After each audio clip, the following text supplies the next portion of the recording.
JDU के सोनवर्षा से विधायक रत्नेश सदा ने मंत्री पद की शपथ ली है।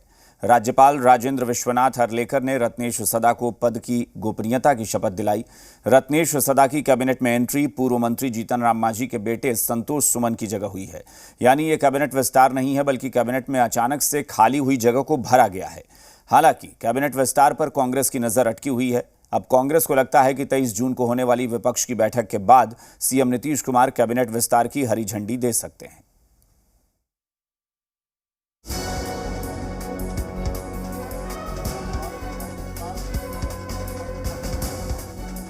शुक्रवार को नीतीश कैबिनेट में एक नए मंत्री की एंट्री हुई।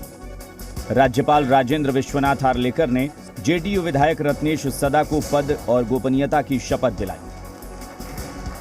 शपथ के तुरंत बाद रत्नेश सदा ने सीएम नीतीश के पैर छुए, तो डिप्टी सीएम तेजस्वी यादव ने गले लगाकर शुभकामनाएं दी।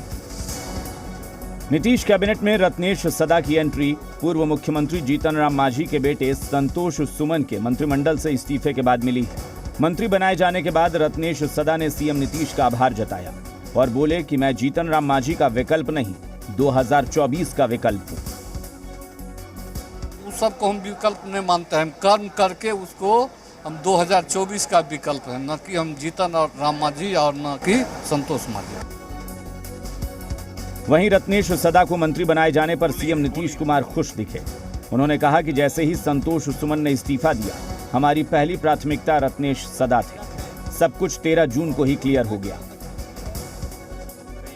आप लोग जानते ना है जी, कब से हम रत्नेश सदा को हम जान रहे हैं। मीटिंग बुलाया, कहाँ गए, कब से हम जानते हैं। तीसरा टाइम तो हमको लगा कि वो तो ठीक ही है, तो इसी को हम बुला लिए। उसी दिन जब हो गया कि अब वो छोड़ देंगे तो हमने इसको बुला लिया। तो उसी दिन हमने कह दिया और सब लोगों से बातचीत कर ली। मुख्यमंत्री नीतीश कुमार ने रत्नेश सदा को मंत्री बनाकर डैमेज कंट्रोल करने की कोशिश की है। कैसे, ये भी समझ लीजिए। जीतन राम मांझी महादलित में मुसहर समाज से आते हैं।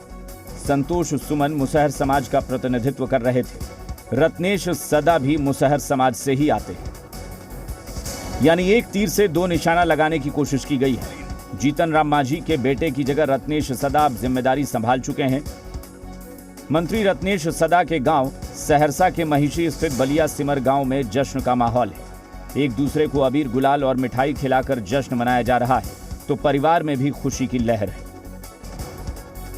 बहुत महत्वपूर्ण है, बहुत खुशी मिला हमें कि हमारे पापा का आज मंत्री बनाया गया है और ऐसे ही हमारे पापा पूरे बिहार के लिए विकास करें। उम्मीद तो नहीं थी, लेकिन अब जैसा हो रहा है वो देख के हमको बहुत अच्छा लग रहा है। हम चाहते हैं कि पापा और आगे बढ़े और भी अच्छे काम करें। सब आए हैं, भाई बहन सब, पापा मम्मी सब आए हैं। आज बहुत खुशी का दिन है। पापा जी विधायक से मंत्री पोस्ट पर आए हैं, आगे चल के और आगे बढ़ेंगे। मंत्री बनाया तो सरकार खुश कर दिया। हाँ, खुश कर दिया। कौन? नीतीश कुमार। हाँ। पहले खबर थी कि नीतीश कैबिनेट का विस्तार होगा। कैबिनेट में 3 नए मंत्रियों की एंट्री होगी, लेकिन शायद कांग्रेस और आरजेडी कोटे को लेकर बात नहीं बन सकी। अब कांग्रेस को उम्मीद है कि 23 जून को होने वाली बैठक के बाद कैबिनेट का विस्तार होगा। पूरे देश में यह फायदा है कि देश जिस हालत में पहुंचा दिया गया है भारतीय जनता के विचारधारा के द्वारा और माननीय प्रधानमंत्री की नीतियों के द्वारा, तो अलायंस का होना, अलायंस का साथ रहना ज़्यादा इंपॉर्टेंट है। कंडीशंस और प्री कंडीशंस इसमें कुछ नहीं है। जहाँ तक रहा मंत्रिमंडल का सवाल, आज एक बहुत ही उम्दा काम हुआ, स्वागत योग काम हुआ है, वो भी 23 तारीख के बाद हो जाएगा, उस पर कोई हर्ज नहीं है। लोकसभा चुनाव से पहले महागठबंधन की सरकार फूंक कर कदम उठा रही है। मंत्रिमंडल में सिर्फ रत्नेश सदा की एंट्री इसका उदाहरण है। प्रशांत झा और रजनीश की रिपोर्ट, जी मीडिया,